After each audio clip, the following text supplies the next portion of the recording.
yang tahu nggak sih beda arwah? Jadi arwah itu ya, adalah seseorang yang hidup di dunia ini meninggal. Lalu setelah meninggal itu dia tidak pergi kemana-mana dan ada di sesuatu lokasi yang ia tinggal.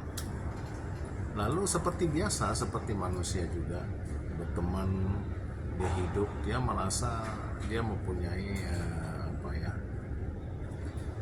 teman-teman atau saudara ataupun yang sudah meninggal dan dia tahu, cuma tidak ngomong. Jadi mereka tuh pakai bahasa batin, guys. Oke. Nah, seseorang yang meninggal dalam waktu 3 tahun itu, dia akan berada di dalam rumah itu.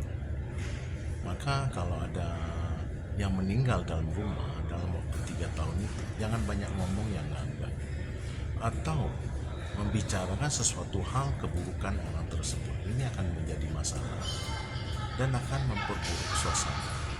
Karena dalam persidangan seseorang itu kalau meninggal ya, itu banyak sekali kesalahan, guys. Kita yang manusia ini nggak luput dari kesalahan. Maka janganlah berkata yang enggak, atau ada juga banyak juga ya dalam pernikahan itu setelah meninggal itu belum 1 tahun sudah mau nikah, ya itu banyak terjadi. Nah, sedangkan kalau setan itu adalah anaknya iblis, beda, guys. Dia tidak memberikan wujud-wujud yang seperti manusia begitu, tapi suasananya seru, datang dan perginya itu pun juga tidak akan memperlihatkan kepada kalian. Ada lagi yang anak-anak setan itu seperti gendruwo, kuntilanak ya. Kalau kuntilanak itu suaranya kayak ayam, guys. Dan ada pernah satu waktu aku di Pelabuhan Batu waktu mobil mogok gitu ya, kuntilanak itu buat cewek. Mungkin kalian jangan bajingan ya kalau lihat cewek cantik di tengah malam itu langsung terdiam, karena itu ternyata adalah kuntilanak. Begitu aku liatin, aku lewatin aku langsung terbang gitu, mengerikan. Dan perihal yang sama juga sering terjadi adalah kalian harus mengerti bahwa kalau seseorang pernah berbuat salah, menyakiti, bagaimanapun juga itu ada disebut dengan karma masa lalu, dan dia akan nagih, dia akan datang. Makanya ada seseorang yang kita kalau yang jeli melihat itu disebut penyakit badan atau penyakit karma.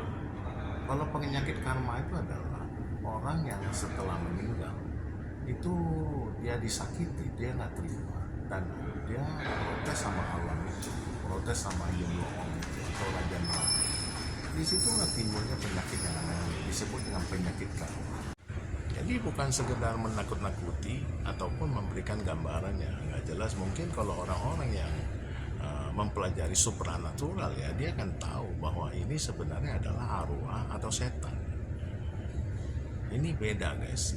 Jadi mungkin kalian juga pernah pergi ke satu tempat ya, mungkin kalau di pohon bambu hijau itu biasanya kalau malam itu kalau lagi sepi itu banyak tuh, atau pohon pisang itu, jantung pisang tuh ditarik benang ke jendela, datang tuh kuntilanak ya. Kalian jangan heran karena makhluk begituan memang banyak di mana-mana di alam semesta ini. Jadi ada 31 alam di dunia ini yang jadi dari alam dewa turun ke alam manusia, turun lagi ke alam binatang, alam setan, asuro, itu banyak alam-alamnya, guys.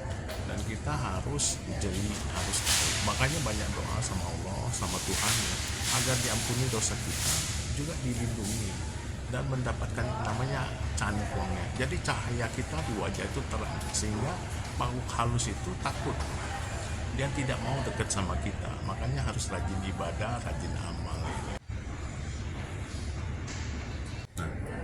Ada yang tanya, itulah sebabnya kenapa kita memerlukan syariat doa. Jadi syariat doa itu kita membutuhkan bantuan dari teman-teman. Syariat doa itu ada satu energi, jadi ada chi di dalam itu. Chi itu yang dikeluarkan tuh berdasarkan batin, dari batinnya. Jadi doa itu mungkin dari pemuka agama atau dari seseorang yang memang dasarnya itu memang sudah punya kebatinan bersih. Itulah fungsinya. Jadi kita harus ada jadi doa dan syariat doa.